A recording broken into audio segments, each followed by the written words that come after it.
Assalamualaikum warahmatullahi wabarakatuh. Hari ni 25 April 2026. Sekarang pukul 7.10 minit pagi. Baru lepas hantar wife pergi sekolah tadi. Ni ada berkemah di sekolah. Dan hari ni ada mesyuarat PIBG dekat sekolah dia juga. Dan saya pun nak pergi mesyuarat PIBG juga dekat sekolah anak ni.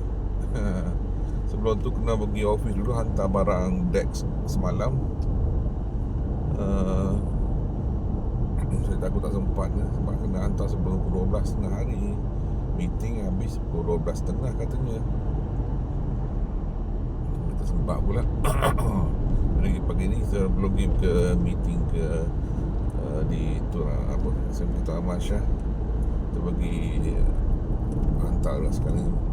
Ni baru nak sampai Inanam ni.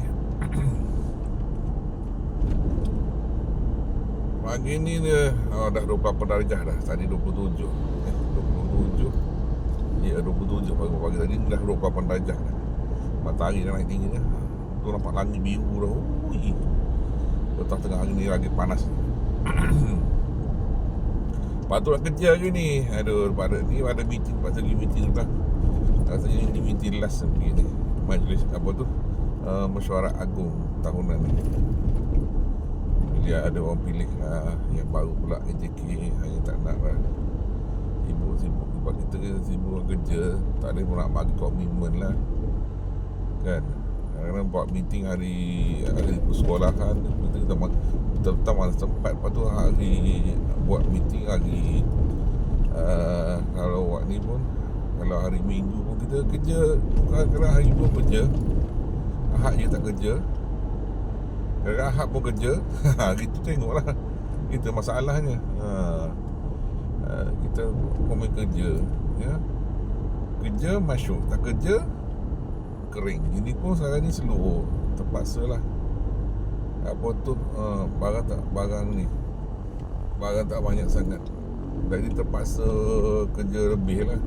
Kalau barang bayar tak apa, kita kerja 1-2 hari tu okey dah. Ini nak cover bayar tu bayar ni susah dah. Tak masuk sekarang, tak berapa masuk, terpaksa kerja lebih. Dan jadi AJK ni tak ada elang apa pun.